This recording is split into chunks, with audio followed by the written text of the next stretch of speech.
Hi, everybody. So excited to be here.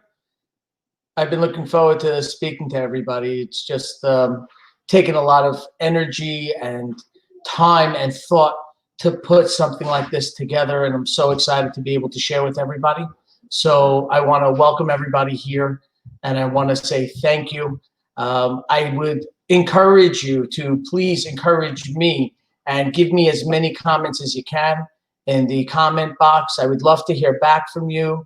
Hoping that the information that I'm going to share with everybody tonight is something that is useful.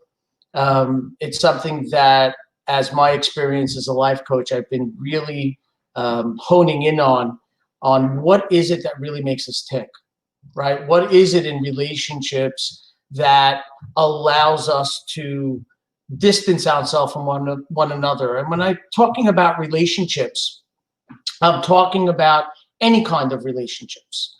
I'm talking a husband and a wife. I'm talking about a parent and a child.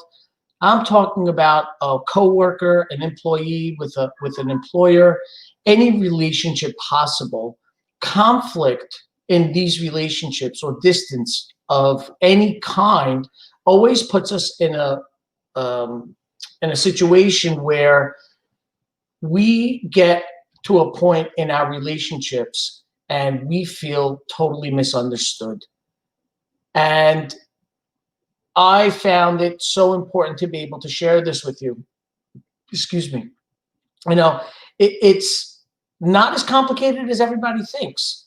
Relationships and dealing with conflict or difficult conversations or things that are just hard to say to one another for whatever reason possible is always difficult.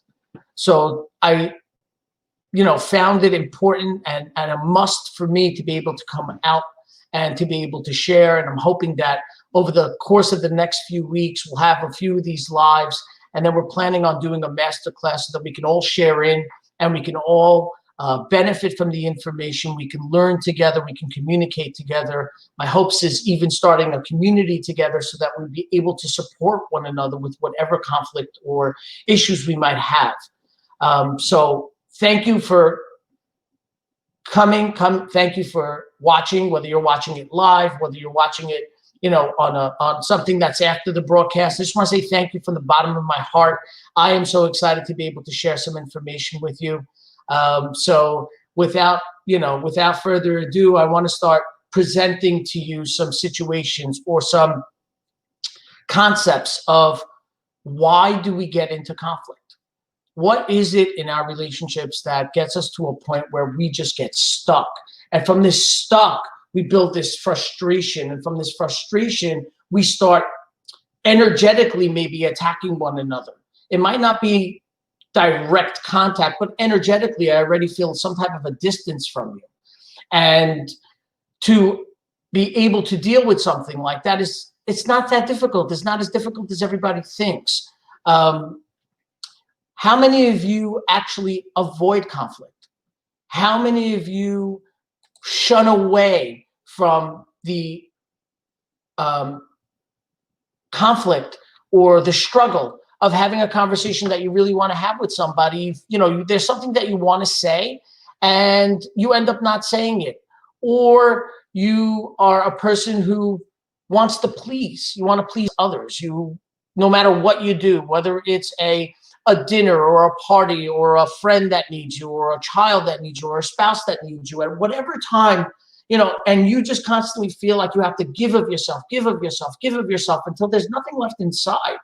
The cup runs empty and you kind of have to refill. And when it comes sometimes to those types of people, when it's my turn, then I feel like I need to get in return. So you're constantly pleasing. You're constantly giving in to somebody. And it's out of the goodness of your heart. It's not coming from a place where you feel pressure, but it's something that you want to do.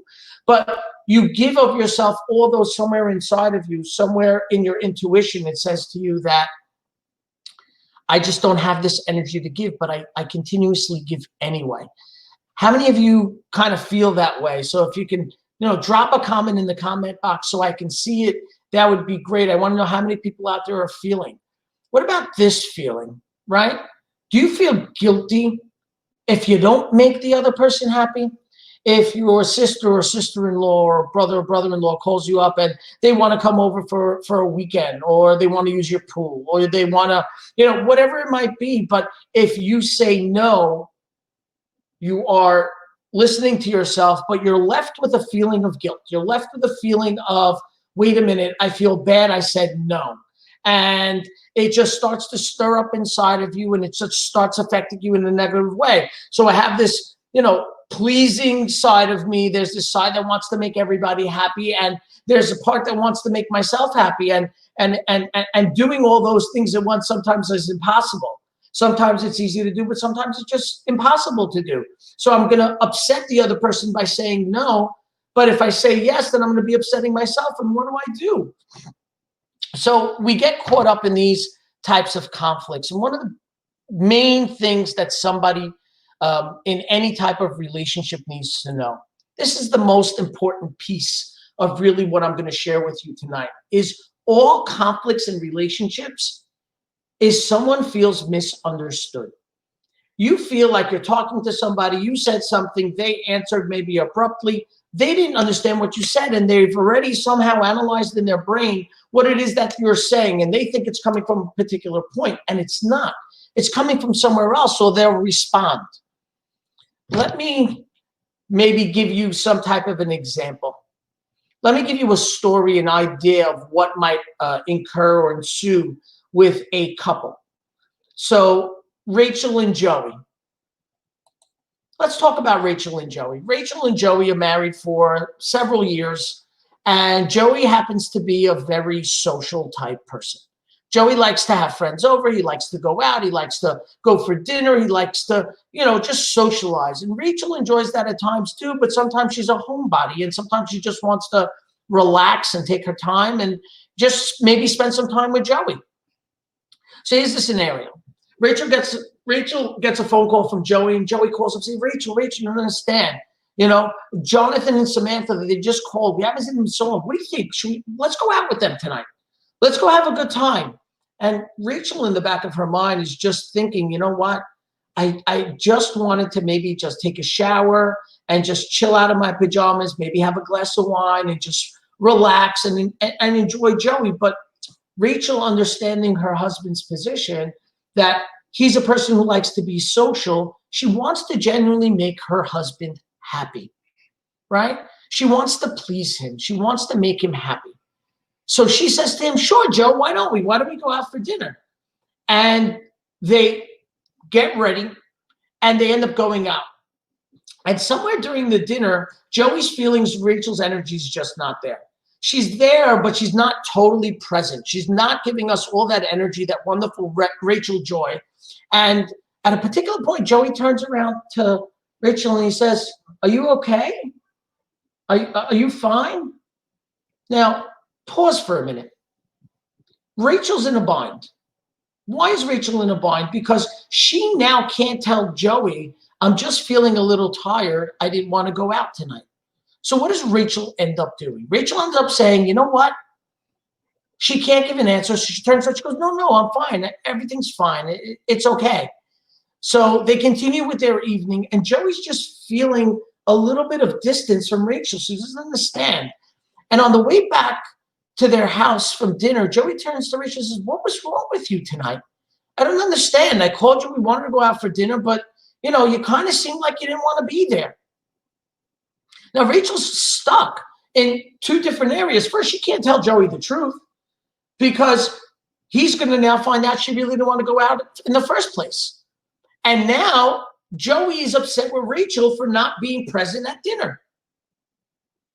Isn't that interesting? How many times can you think that you've been in a situation where you've told your spouse that you want to do something and you really don't want to do it, but you're going along just to make them happy? How many times does that happen? So here's the interesting thing. Rachel felt that she was avoiding conflict. She didn't want an issue with her husband. She wanted to make him happy. So she's going to collect herself, collect her energy, and muster up enough energy to be able to go out to make him happy. What ends up happening? She's unhappy and Joey's unhappy. But here's the interesting thing. When we think we avoid conflict with another, and remember, this could be a spouse, this could be a child, could be a coworker, could be anybody at all. But when we think that we're avoiding conflict, we're really only transferring that conflict inwards. We're transferring it inside of us, and we're harboring some feelings of not resentment yet, but secrecy and this energy of I wasn't able to fully be truthful with the other person. And now we're harboring this. Now think about it. If this is a pattern, if you're, again, a person that pleases or a person that avoids conflict or somebody that on a constant basis feels guilty if they don't make another person happy, this is happening a lot in your life. This is happening on a constant basis. And all we're really doing is we're taking that energy that nobody else knows about, but we're harboring it inside. We might tell our girlfriend, we might tell our family members, you know, this is really how I'm feeling. And at the end of the day, the feelings of being frustrated, misunderstood, and unseen start to bubble up within us. We just start to feel this frustration of how come they don't know? Why are they asking me again? While the other person can completely not know about what's going on. And this happens on a constant basis. Remember, this is the most important thing. All conflict in relationships is someone feels misunderstood. Now here, both people end up being misunderstood. Rachel's misunderstood because she didn't really get the sense from Joey that he understood her. And Joey feels kind of like misunderstood, like, I just wanted to go out and have a good time. Where were you? After a while, on the pattern of this happening, what ends up happening is we build up resentment. We harbor this resentment within. We keep it inside, and it starts to really affect and rust away at our relationships and ourselves. And what ends up happening is that's when the beginning of distance happens in relationships. Think about it at work. If you were talking to a coworker and you didn't feel like they kind of got you and they gave you this sharp answer to push you back and shrink you, how would you feel the next time you wanted to really engage with that person? That there'd be some distance because this person really doesn't understand me. They don't get me. And when we feel that someone doesn't get us, it just starts to really resonate, and that's when we start distancing with everybody. So we all have to understand that the real magic in relationship is to make the other person feel like, you know what? You get me. You get me.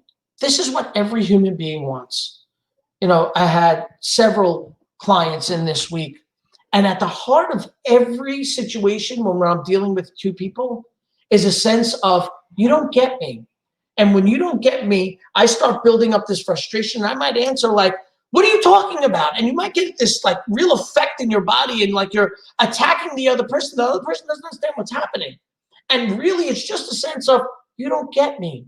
And if you don't get me, I get this utter feeling of feeling alone. And that's something for human beings, that's the most difficult thing at all. When nobody understands me and I feel alone. And that's why a lot of the times we avoid conflict. That's why we avoid speaking to the other person. We are afraid to be vulnerable. We're afraid. We don't trust the other person. We don't feel safe enough to be able to say. In the instance of our story with Rachel and Joey, if Rachel had just been honest with Joey and said, hey, sweetie, you know, it sounds like a great idea and I'm really excited about it. Just tonight, I'm feeling really tired. I'd love to just hang out with you, chill out and spend some time. And, you know, let's schedule it for another night. Now, that sounds simple as possible. But when you have built up distance, resistance, and energy that has conflict within it, if not resolved, then that will create more and more distance in your relationship. Here's the secret of the night. Be truthful. Be truthful and have trust in your love. If it's your spouse, trust the love that you have. Trust that deep connection that we have, that they're going to understand me. And if they don't, then be patient enough to have that conversation where they do, so you can really engage with the other person. Trust your love. Trust your relationships. Trust the other person, that if you're going to show up and you're going to be truthful, that they can get you. And if they don't, at least you were able to send out those hard-burnt energies you might have inside. So you're not holding them in, so that it's going to cause a further rift. Now imagine you could do that with your spouse. If you could sit down and just have a conversation and the two of you just feel utterly understood. How would that feel? Now, from a man's perspective, to sit down and have my wife understand my hard day or my hardships or whatever I might be going through, then that is going to be everything for me. Now, here's another caveat to it. It doesn't matter if the other person disagrees with you. You can totally disagree with somebody else, as long as you give me a sense that you get me and that you feel me. Then it's okay. I can now hear what your comments are. But if you give me an answer that leaves me to feel like I'm misunderstood or I'm alone, then I'm going to shrink. And if I shrink, re-engaging next time is going to create more fear in our relationship. It's not as complicated as everybody thinks. Be honest with yourselves. Trust the person that you're in a relationship with. This can be an intimate relationship. It can be a loving relationship. It can be a professional relationship. I'd say to men, if you're watching and listening, and I hope you are, that if you're having a conversation, women as well who are in business, if you're having a conversation with a buyer or somebody that you're doing business with, being truthful and honest is going to build that relationship up, and where you can build rapport with one another. Rapport building within the relationship is going to make me feel like you get me. Like you get me. That is the most important thing in the world. I just want you to get me. I want you to understand me. And if you can understand me, I'm open to listen. Think about your best friends. Think about the deep relationships that you have. Those important relationships. Why are you in those deep relationships? Why do you allow yourself to be vulnerable with those people?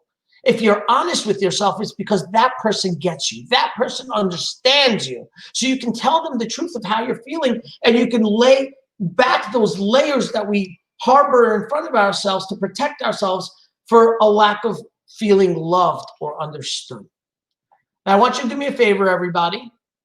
If you like what you're hearing and you like me to remind you the next time that we are going live, put in remind in the comments. Do it now if you can. Put remind in the comments, and we will remind you next time we're live. So I want to thank everybody and tell you how grateful I am to this just wonderful opportunity I have to be able to reach out to everybody. The recording will be here, so please share it with your friends if you weren't able to be live, maybe the timing, whatever it might be, right? That you get an opportunity. And remember tonight's lesson. Be honest with yourself. Be honest with the person across from you. Be truthful with yourself and the person across from you. And trust in the relationship that you can be seen, you can be heard, you can be understood. And if we work on this together, then your relationships will be better than ever before. Have a wonderful evening, everybody, and thank you so much for tuning in. I really appreciate it. Have a great night and a great weekend. Thank you.